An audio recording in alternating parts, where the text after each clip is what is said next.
Hello friends.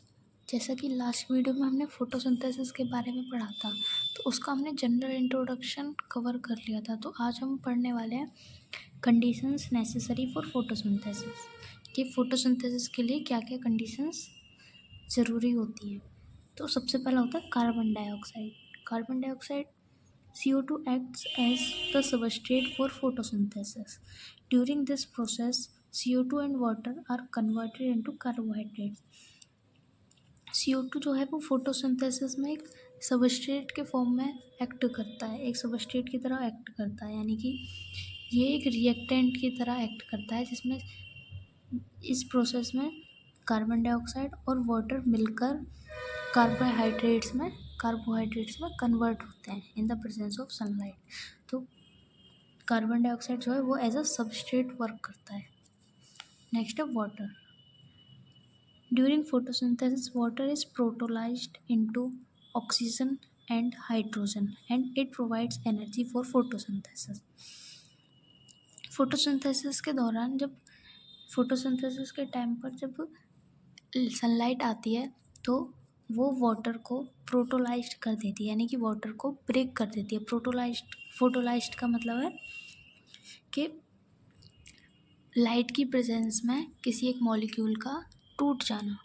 तो water जो है वो जब लाइट इसके ऊपर पड़ती है तो ये ऑक्सीजन और हाइड्रोजन में टूट जाता है, जिसकी वजह से हमको एनर्जी मिलती है प्लांट्स को फोटोसिंथेसिस परफॉर्म करने के लिए। नेक्स्ट होता है क्लोरोफिल।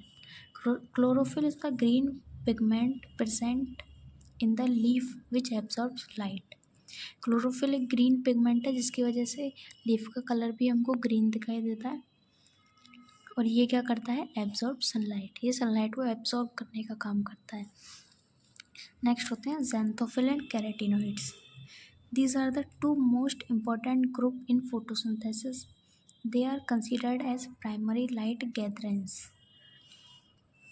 ज़ैंथोफिल जो है वो two important group in photosynthesis, ये भी बहुत एक इम्पोर्टेंट रोल प्ले करते हैं फोटोसिंथेसिस की प्रोसेस में। They are considered as primary light गैदरेंस।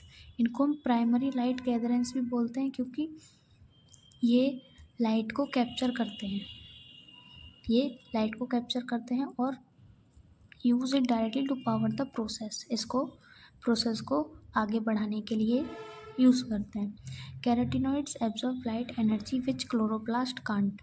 ये जो ज़ैंथोफिल्स और कैरोटीनॉइड्स होते हैं ये उस लाइट को एब्जॉर्ब करते हैं जिसको क्लोरोप्लास्ट एब्जॉर्ब नहीं कर पाता है।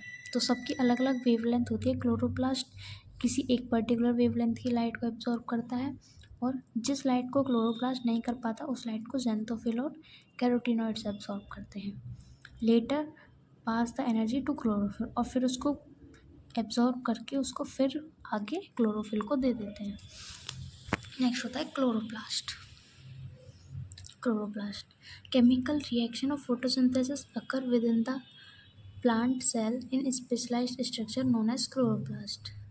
जो फोटोसिंथेसिस मेनली उसकी जो केमिकल रिएक्शन होती है वो एक स्ट्रक्चर प्रेजेंट होता है प्लांट सेल में, जिसको क्लोरोप्लास्ट बोलते हैं। इसी के अंदर फोटोसिंथेसिस होती है। Chloroplast is compose of two parts. Chloroplast के दो पार्ट होते हैं, स्ट्रोमा और ग्रेना।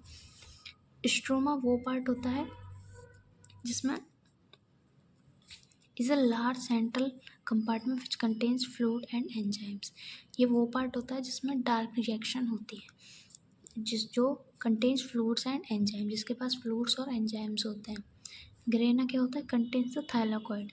ग्रेना एक इस तरह से ये 3-4 लेयर होती हैं, तो इसकी एक को तो हम बोलते हैं, इसको बोलते हैं थाइलाकॉइड, और इस पूरे को बोलते हैं ग्रेना। तो contains the thylakoid and trap the light to produce ATP. Thank you.